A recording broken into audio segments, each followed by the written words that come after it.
Hello बच्चों, कैसे हैं आप सब। वेलकम है आपका केमिकल मैथ्स यूट्यूब चैनल में। बच्चों, क्लास 10th में चैप्टर 4 क्वाड्रेटिक इक्वेशन, उसके अंदर कुछ बच्चों को फैक्टराइजेशन करने में बहुत प्रॉब्लम होती है। नो प्रॉब्लम बच्चों, परेशान होने की कोई ज़रूरत नहीं है। हम आपको बताएंगे कि कैसे आसान तरीके से फैक्टराइजेशन को किया जाता है। देखिए बच्चों, हमें क्या करना है। देखिए, क्वाड्रेटिक इक्वेशन में स्टूडेंट्स होता क्या है, जो फर्स्ट नंबर होता है यानी एक्स स्क्वायर के साथ वाला, इसको तो हम बोलते हैं ए।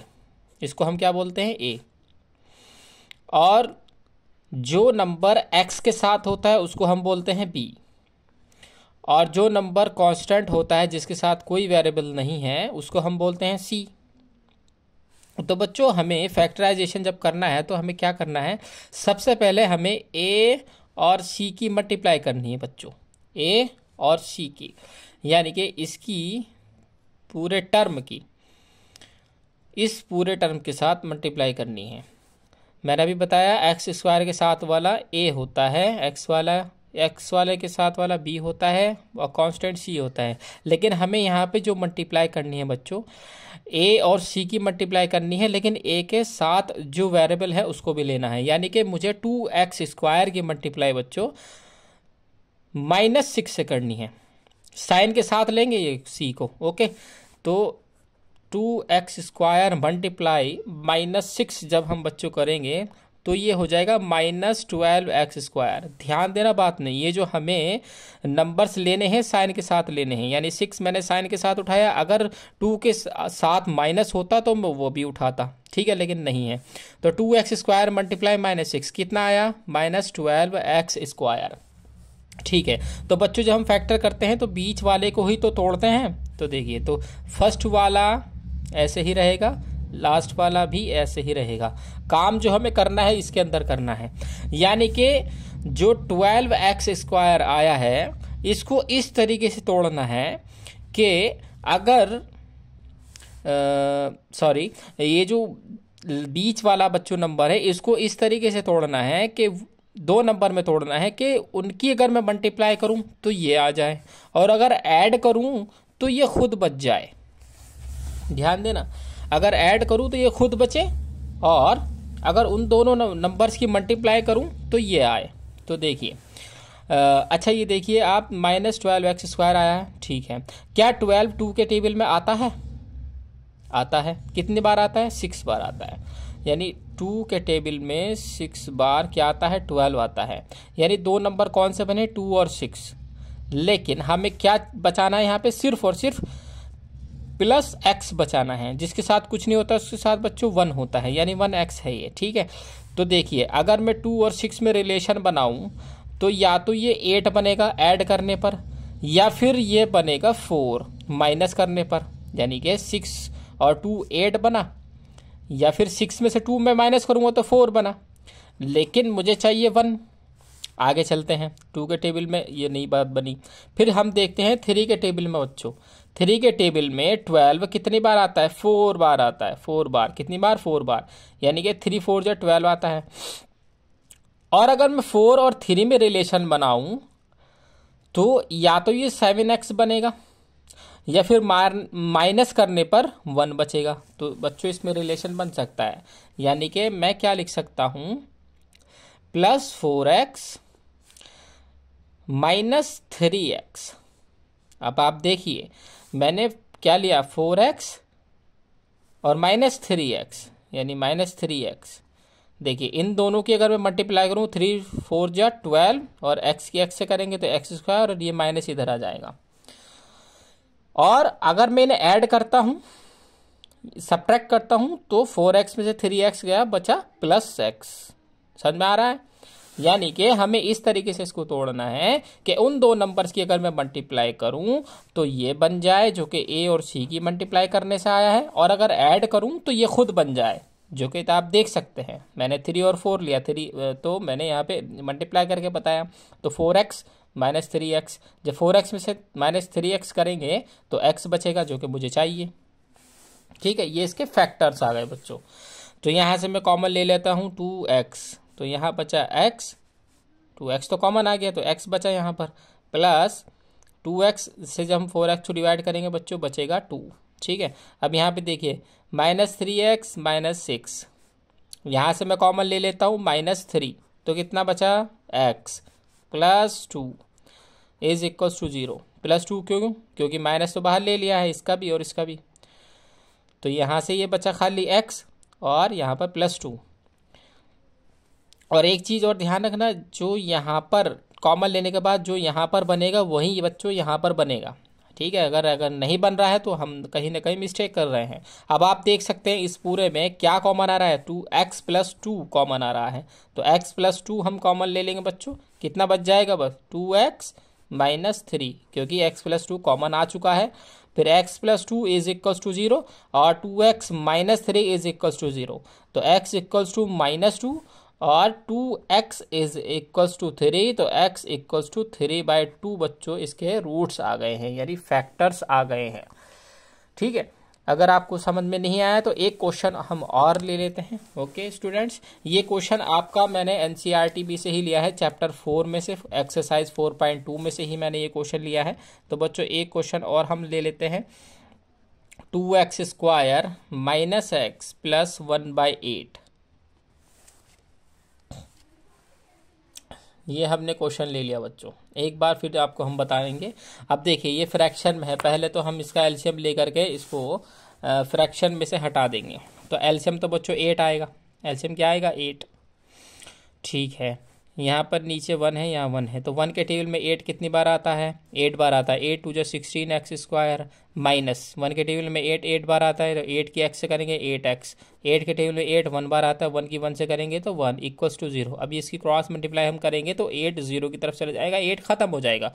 हुआ क्या, 16x² - 8x + 1 is equals to 0। Okay, वही करेंगे हम, पहले वाले टर्म की मल्टीप्लाई आखिरी वाले से करेंगे तो क्या आएगा बच्चों 16x² आएगा, क्योंकि 16x² की मल्टीप्लाई 1 से करेंगे तो 16x² ही बचेगा। ठीक है, तो हमें इस जो बीच में नंबर है इसको इस तरीके से तोड़ना है कि अगर मैं ऐड करूं तो -8x आए और उन दो नंबर की अगर मैं मल्टीप्लाई करूं तो 16x² आए। ठीक है, अब आप देखिए 2 के टेबल में 16 आता है, कितनी बार आता है 8 बार आता है, 2 8 = 16।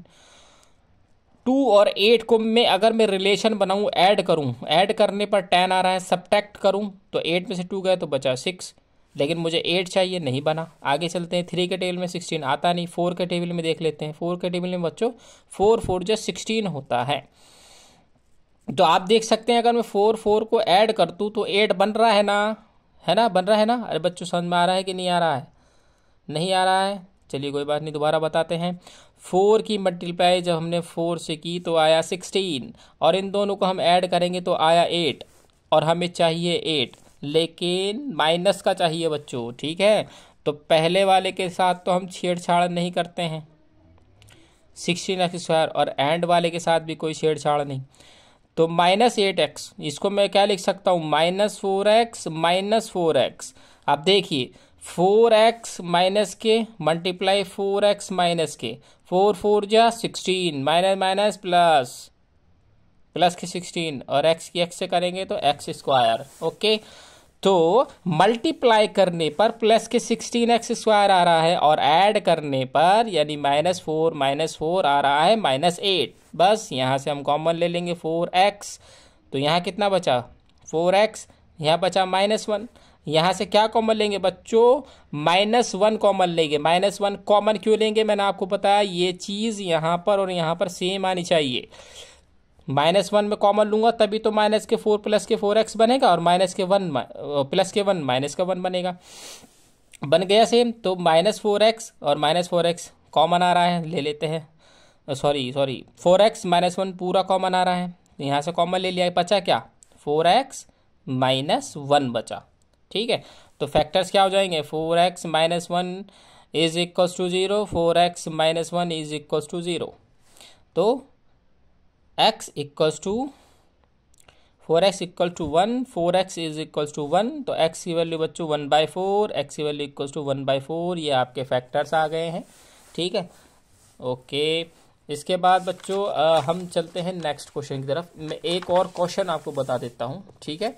एक क्वेश्चन और आपको मैं बता देता हूँ। उस क्वेश्चन ये क्वेश्चन जो है हमारा, ये हम एक वर्ड प्रॉब्लम लेंगे। ये तो हो गया है आपका, अगर हमारी इक्वेशन में छोटे नंबर दिए हों, अगर बड़ा नंबर कोई आ जाए तो हम कैसे सोचेंगे।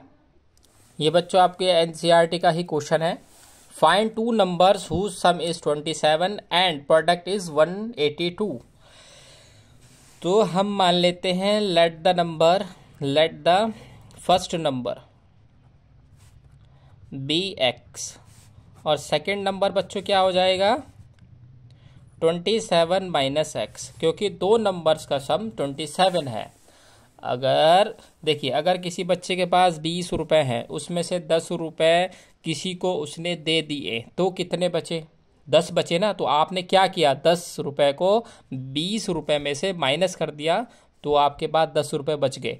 तो ऐसे ही तो टोटल जो आपको सम दे रखा है दो नंबर्स का वो 27 है, जिसमें से मैंने अगर एक एक्स मान लिया तो दूसरा 20 माइनस एक्स होगा, क्योंकि 27 में से ही तो है वो नंबर, ठीक है। तो 27 माइनस एक्स।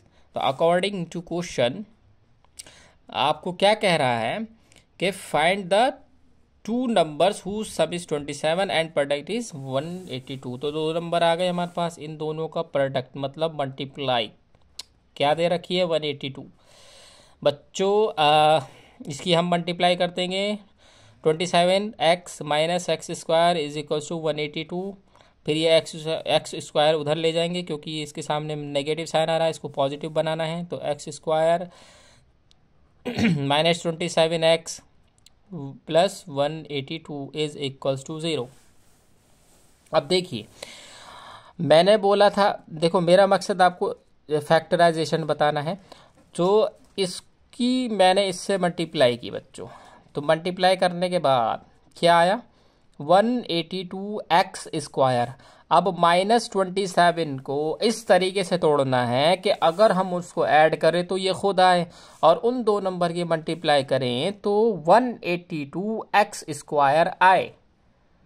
अब मैंने आपको पीछे अभी क्वेश्चन में बताया कि हम देखेंगे कि टेबल से स्टार्ट करेंगे, कि 2 से स्टार्ट करेंगे, फिर 3 में देखेंगे, फिर 4 में देखेंगे। वो छोटे नंबर के लिए है, लेकिन अगर कहीं बड़ा नंबर फंस जाए तो बच्चों कुछ नहीं करना, आपको सीधा वो नंबर उठाना है, उसके फैक्टर कर देने हैं, ठीक है। सबसे पहले सबसे छोटे नंबर से फैक्टर करते हैं। 2 9 जा 18, 2 1 जा 2।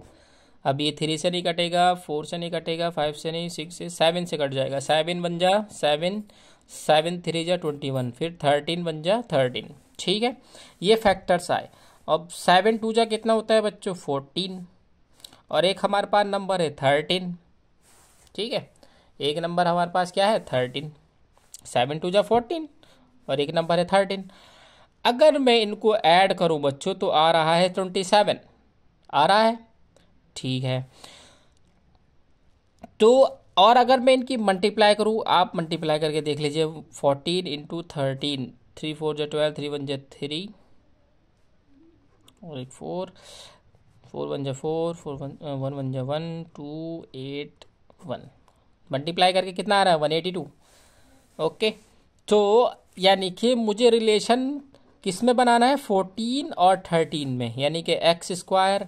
अब देखिए, जब ऐड कर रहा हूं तभी तो सब 27 आ रहा है, तो यानी कि अब यहाँ पर क्या है 27 माइनस के, तो मुझे माइनस के 14 और माइनस के 13 लेना पड़ेगा, प्लस 182। कुछ बच्चों को अगर ये डाउट है कि यार हम पहले 14 लें या पहले 13 लें, तो इससे कोई फ़र्क नहीं पड़ता, आप आगे 13 भी ले सकते हैं, पीछे ले सकते हैं, और पीछे जो क्वेश्चन मैंने किया है उसमें भी आप कोई भी नंबर आगे पीछे ले सकते हैं, उससे कोई फ़र्क पड़ने वाला नहीं है, लेकिन फैक्टर सही होने चाहिए। यहाँ से बच्चों हम x कॉमन ले लेंगे, तो x माइनस 14, यहाँ से बच्चों हम कॉमन लेंगे -13। -13 क्यों, क्योंकि 13 के सामने माइनस है, और यहाँ पर प्लस आ रहा है। अगर मैं खाली 13 कॉमन लेता तो यहाँ पर जो बचता वो माइनस के एक्स बचता, लेकिन मैंने माइनस भी कॉमन ले लिया तो प्लस के एक्स बच गया, क्योंकि यहाँ पर प्लस के एक्स है, और मैंने आपको बताया ये चीज़ और ये चीज़ सेम होनी चाहिए, ठीक है। तो यहाँ पर एक्स माइनस 14 बचेगा, क्योंकि 13 के टेबल में 182 14 बार आता है, और माइनस क्यों आया, क्योंकि माइनस बाहर कॉमन ले लिया है, और माइनस प्लस माइनस होते हैं, ठीक है, प्लस माइनस माइनस होते हैं। यहाँ से x माइनस 14 कॉमन ले लेते हैं बच्चों, तो बचा x माइनस 13। तो आपके फैक्टर्स कितने आ गए, 14 और 13 बच्चों। यानी कि आपका फर्स्ट नंबर 13 होगा और सेकंड नंबर 14 होगा, या पहला नंबर 14 होगा, या दूसरा नंबर 13 होगा। मतलब आप कैसे भी निकाल सकते हैं। अब देखिए यहाँ पे x की वैल्यू आई है, अगर आप एक बार x की वैल्यू यहाँ पर 14 रखेंगे तो 13 आ जाएगा, एक बार 13 रखेंगे तो 14 आ जाएगा। मतलब दोनों का सम 27 है। ओके, अब आप एक पहला 14 ले लो या दूसरा 14 ले लो, उससे कोई फ़र्क नहीं पड़ेगा। तो बच्चों आज की इस वीडियो में हम इतना ही बताएंगे। उम्मीद है आपको फैक्टराइजेशन क्लियर हो गया होगा। अगर फिर भी कोई डाउट है बच्चों तो कमेंट बॉक्स में बता सकते हैं। और हमने 2023 का जो लास्ट ईयर पेपर आया था वो पूरा कंप्लीट सॉल्यूशन अपने केमिकल मैथ्स यूट्यूब चैनल पर डाल दिया है बच्चों। अगर आपको देखना है, सॉल्यूशन देखने हैं, तो आप जाकर के देख सकते हैं। और कंप्लीट उसको समझाया है, कंप्लीट सॉल्यूशन है बच्चों। Okay, thank you, good luck.